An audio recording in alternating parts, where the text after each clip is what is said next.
किस्मत सिर्फ मौका देती है पर मेहनत वो है जो चौका देती है। হ্যালো নমস্কার, রাধে রাধে বন্ধুরা, আমি মৌ। আমার মৌ কথা চ্যানেলে তোমাদের সকলকে স্বাগত জানিয়ে শুরু করছি আজকের গল্প। তো চলো আজ ভালো কিছু শুনি। আজকে একটি ছোট্ট গল্প বলবো।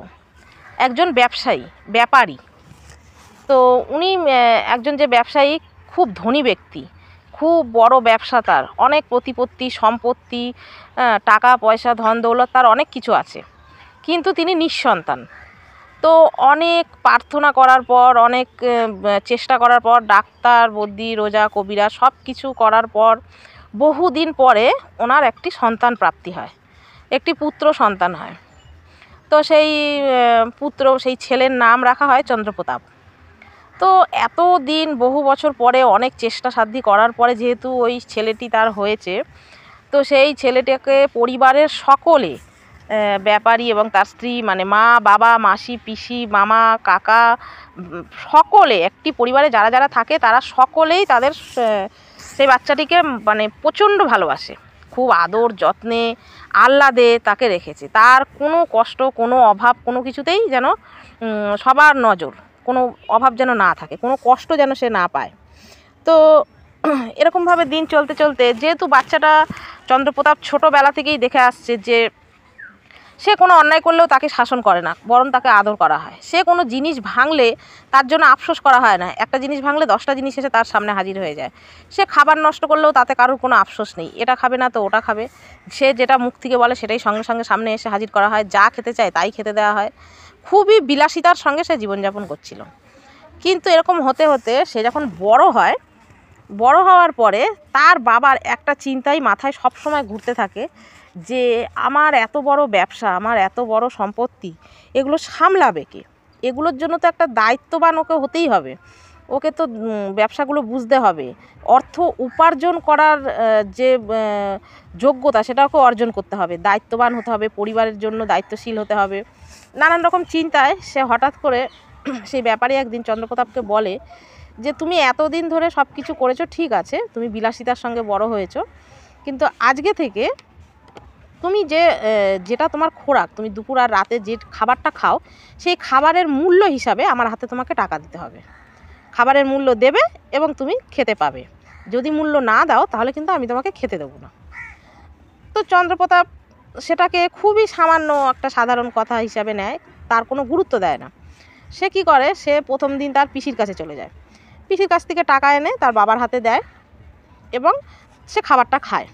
তার পরের দিন সে মাসির কাছে যায়, মাসির কাছ থেকে আনে, বাবার হাতে টাকাটা দেয়, খাবার খায়। এরমভাবে তার পিসি মাসি কাকা জ্যাঠা মামা, যত আত্মীয় স্বজন ছিল যারা তাকে খুবই ভালোবাসতো ছোটোবেলা থেকে, তাদের কাছ থেকে টাকা এনে এনে সে তার বাবার হাতে তুলে দেয় এবং খাবার খায়। আর রোজই যেই টাকাটা এসে ওর বাবার হাতে দেয়, ও চন্দ্রপ্রতাপের বাবার সাথে সাথে বলে এই টাকাটা ছিঁড়ে ডাস্টবিনে ফেলে দাও, দিয়ে খেতে বসো।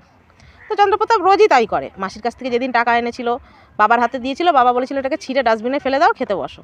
তো ওরকম তাই করে, রোজই বাবার হাতে এনে টাকাটা দেয়, তারপরে টাকাটাকে ছিঁড়ে ডাস্টবিনে ফেলে দিয়ে খেতে বসে।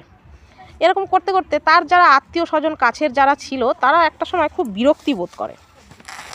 বিরক্তিবোধ এই কারণেই করে কারণ চন্দ্রপ্রতাপের মানে এত কিছু হওয়ার পরেও সে কিছুতেই নিজের ভুল বুঝতে পারে না, সে জানে এইভাবেই জীবন কাটবে। কিন্তু একটা সময় দেখা যায় একদিন সে কোনো আত্মীয় স্বজন কারোর কাছে গিয়েই টাকা পায় না, কেউই তাকে দেয় না। হ্যাঁ, সবাই আস্তে আস্তে তার থেকে দূরে হতে থাকে, বিভিন্ন অজুহাতে তার থেকে সরে থাকতে থাকে। তো এমত অবস্থায় একদিন এমনই আসে যেদিন সে কারোর কাছেই গিয়ে টাকা পায় না, যথারীতি টাকা না দিলে তো বাবা খেতে দেবে না। তখন চন্দ্রপ্রতাপ বাজারের দিকে চলে যায়। বাজারের দিকে যেতে যেতে দেখতে পায় একটা গাড়িতে বিভিন্ন যে খাবারের যে বস্তা টস্তা হয় সেগুলো তোলার জন্য চেষ্টা করছে, কিন্তু পারছে না। তখন চন্দ্রপ্রতাপ গিয়ে বলে যে আমি যদি তোমাদের এই কাজটা করে দিই তোমরা কি আমায় পয়সা দেবে, টাকা দেবে? তখন বলছে হ্যাঁ, কাজ করলেই টাকা দেবো বলে এবার সেখানে সেই লোকটার সাথে চন্দ্রপ্রতাপ কাজ করে। কাজ করার পর কিছু ঘন্টা চলে যায়, মানে তার ব্যতীত হয় সেখানে। তো কাজ করার পর তার খুব পরিশ্রম হয়, কষ্টও হয় শরীরে, কারণ জীবনে প্রথমবার কাজ করেছে। কিন্তু কাজ করার পরে সে টাকা পায় এবং যথারীতি সেই টাকাটা নিয়ে সে বাড়ি আসে এবং বাড়ি আসার পরে তার বাবার হাতে টাকাটা দেয়। বাবা চন্দ্রপ্রতাপের মুখের দিকে তাকিয়েই বুঝতে পারে যে আজকেও নিজে কাজ করে তবে অর্থটা উপার্জন করে এনেছে।